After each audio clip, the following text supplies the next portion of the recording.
primeramente saludar a los que nos acompañan en el panel y también saludamos la presencia del representante de PPK y con mucha tristeza y con mucha indignación también debo de decirlo, la ausencia de los representantes de Fuerza Popular. Es un tema para nosotros, para los pueblos indígenas, el tema de nuestras tierras, de nuestros territorios, es fundamental y nos apena que muchos de los partidos políticos no tengan dentro de sus propuestas políticas ni dentro de sus agendas esta preocupación que tenemos los pueblos. Me he tomado un minuto del tiempo que me han asignado y quiero inmediatamente pasar a comentar el informe que ha presentado Richard, pero a partir de nuestra experiencia, y quiero referir en 3 momentos esta presentación. Un primer momento quiero referirme de que nuestras comunidades, nuestros territorios de los pueblos indígenas, mantenemos, como lo menciona en el informe, la biodiversidad que está en cada una de nuestras comunidades, ya sea en el Ando o en la Amazonía.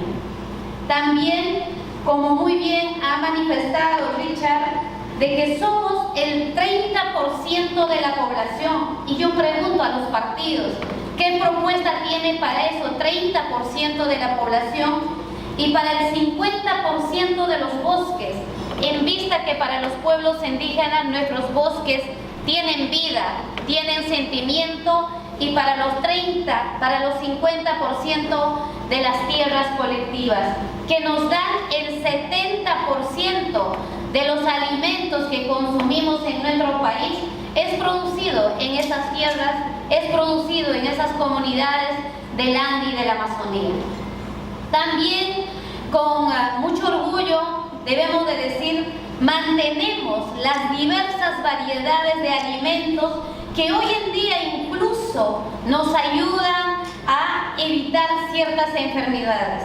Por ejemplo, la maca, ¿cuándo se ha descubierto y quién lo ha producido? ¿En qué tierras, en qué territorio se ha producido? El uña de gato, en los últimos el sachainche, o los alimentos de bandera de exportación, por ejemplo, la alcachofa, o otras variedades en plantas, en frutas que podríamos decir. Realmente tenemos un aporte fundamental como pueblos indígenas. Sin embargo, quiero pasar al segundo tema. Todos estos conocimientos, y también mantenemos, por supuesto, tecnologías y conocimientos con las que nos estamos defendiendo contra los efectos del cambio climático. En mi comunidad, en la última cosecha, hemos perdido la cosecha de la paja y ninguna entidad pública ha estado allí con nosotros. Entonces somos nosotros que tenemos que cambiar de siembra para poder tener alimentos. Entonces también estamos afrontando los efectos del cambio climático gracias a nuestros conocimientos y tecnologías. Sin embargo, puedo decir, si pasamos a las políticas públicas que tienen que ver con garantizar nuestra seguridad territorial, no la tenemos. Tenemos un Ministerio de Agricultura, tenemos allí una área chiquitita donde dice que es el responsable de garantizar la titulación, que sería el ente rector para la titulación de nuestras comunidades. Cuando vamos, ¿qué nos dicen? Es cierto, nosotros tenemos la rectoría, pero no tenemos la plata para titular. Para eso tienes que ir al gobierno regional. Cuando vamos al gobierno regional nos dicen, es cierto, es nuestra tarea, pero no tenemos especialistas, no tenemos equipos para tener la georreferenciación de tu comunidad. Entonces las comunidades, sinceramente, nos encontramos sin salida. Vamos a un lugar, no hay respuesta. Vamos al otro lugar, no hay respuesta. Y a eso se agudiza con la presencia de las diversas actividades extractivas. En la Amazonía, la explotación del petróleo. Muchas veces cuando hay el último derrame, por ejemplo, ¿a cuántas comunidades se ha contaminado los ríos, el territorio? Y donde hay derrame de petróleo, no podemos volver a sembrar y no puede haber una siembra ni los alimentos. O en la sierra, con la contaminación de la extracción del mineral, la vida de nuestros territorios se anula y no hay una producción de la papa, del uyuco, y como tal tenemos inseguridad alimentaria en nuestras comunidades. A esto también se suma, por ejemplo, de que cuando hay una actividad extractiva, la población la sentimos porque hay presencia de terceros que vienen con culturas y con visiones distintas. Entonces, muchas veces también nuestras comunidades empezamos con un choque cultural entre lo uno y lo otro. Por eso planteamos también de que la necesidad pasaría inmediatamente a plantear los retos. Desde las organizaciones indígenas, desde los pueblos indígenas, tenemos varios retos y desafíos que planteo al representante de PPK que nos acompaña y también a aquellos funcionarios y funcionarias que nos acompañan en la sala, con quienes hemos empezado un diálogo intercultural. Y diría de que debe de ser el inicio y sigamos construyendo este diálogo intercultural.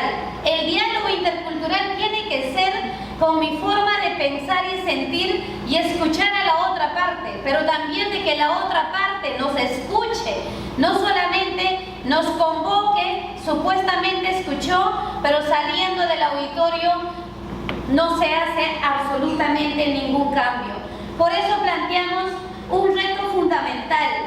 Debemos de ya concluir con la titulación de los 4.000 comunidades que aún quedan. Como lo ha manifestado Richard, hay presupuesto. Lo que se tiene que ver es la viabilidad y cómo se canaliza.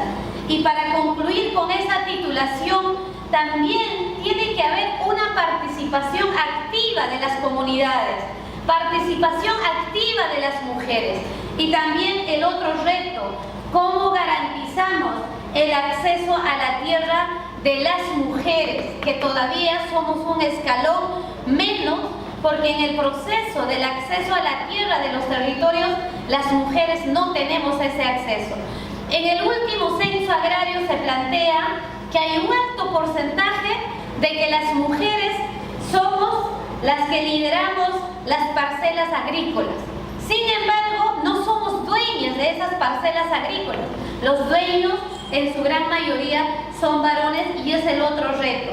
Por el otro lado, el reto también es cómo fortalecemos la institucionalidad pública. En este caso, el Ministerio de Agricultura como ente rector y también los gobiernos regionales que son los responsables de titulación y vincularlos con las comunidades para evitar los diversos problemas.